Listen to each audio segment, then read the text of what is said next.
Welcome, I'm Rabbi Phil Bressler of Beit Am in Corvallis, Oregon, and this is the daily summary video for the Kitzur Shulchan Aruch Yomi Daily Halacha Learning Project, covering the passage from Siman 81, Seif 3 to Siman 82, Seif 2.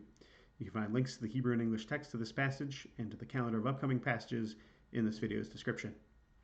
We'll continue discussing today the 4 domains which pertain to the Malacha of carrying. We talked about Reshut HaYachid, the private domain, yesterday. So today we'll discuss what is Reshut HaRabim, a public domain. So the minimum significant size for a public domain is 16 amots by 16 amots. An amma is a cubit, so it's the length of the forearm from elbow to the tip of your middle finger. Standardized to be about 22 inches, so 16 amot is therefore about 30 feet by 30 feet. That's big enough to be a public thoroughfare. The most helpful visualization to imagine what we're talking about here is the street outside of your apartment building in an urban setting. Everything within 3 tefachim, so about 1 foot of the ground, is considered to be part of the ground and therefore part of the public domain.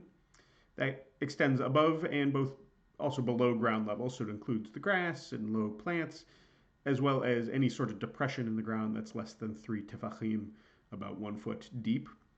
Note, the minimum depth for a hole in the ground to be private domain is 10 tefachim, so there's this in-between status between 3 and 10 that we'll cover shortly. Open spaces in a wall adjacent to a public domain, not windows that go all the way through, but carve-outs in walls that are adjacent to public domain, those also count as part of the public domain. Depending on certain size and height restrictions, it could be Reshut HaRabim, it could be a Carmelit, and it could be Makom Patur. That gets a little complicated. Alleyways that lead to public domain could also be public domain, but may also be Carmelits, as we'll discuss shortly. The Kitzur notes that some authorities effectively eliminate the category of Reshut HaRabim by setting a minimum daily number of passers-through at 600,000. Some of the authorities who do this are Bahag, Rashi, Rosh, Smag, many others. What that means is public domains can only exist in major cities, which were few at a time, but now are much more prevalent. Portland, Oregon, for example, is big enough, but Corvallis is far too small to have any Reshut HaRabim under this interpretation. Now, the footnotes to the Kitzur clarify that there are a lot of other smart people, the Rif, the Rambam, the Ramban, the Rashba, etc., who don't agree. These are the stringent ones, and the Kitzur, of course, thinks that you should follow them. What's at stake here is the ability to create an eruv, which is a device for mixing or combining different domains in order to enable carrying within a larger area on Shabbat. It's much harder, really nigh impossible, to do that when an area is considered Reshut HaRabim, so there's motivation to avoid this designation. What is a Carmelit, an open area, neither public nor private? It's any space that's not a public thoroughfare and also is not surrounded by partitions like fields or streams or walls that would make it private. So open country is Carmelits, seas, rivers, shores, those are all Carmelits. Alleyways are a classic example. Even if they're dead ends, like they're closed on 3 sides, that's not closed enough to be private, but people also don't pass through there. So it's an in-between, neither public nor private space. What is the 4th category, Makom Patur? It's an area that belongs to no one, an exempt area. So certain small enclosed places that aren't big enough to be private domains count as Makom Patur. They're also only found within public domains. If they're within a Carmelit, they're considered to be part of the Carmelit.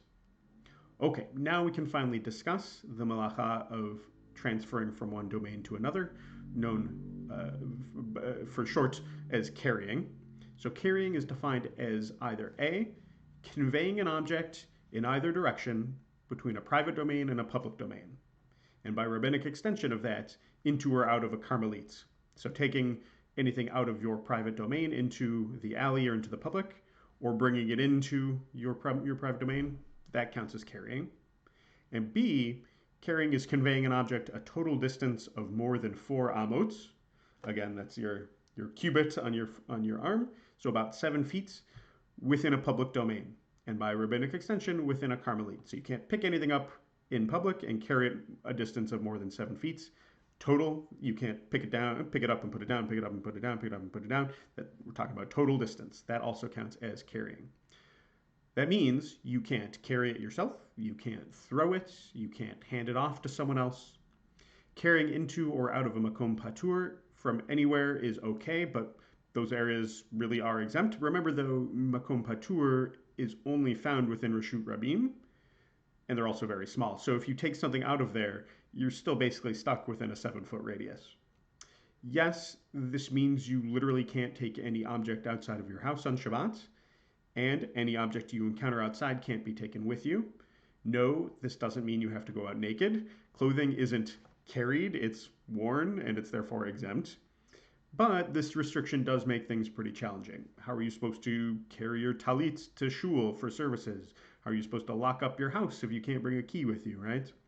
So the workaround is called an eruv, and as noted, it functionally combines some domains to enable a limited amount of carrying on Shabbat, and we'll discuss it in more detail a few weeks from now. That's all for today, though. As always, our learning is dedicated to Rabbi Shlomo Gansfried, the author of the Kitzur, and the historic Jewish community of Uzhhorod, Ukraine. See you tomorrow.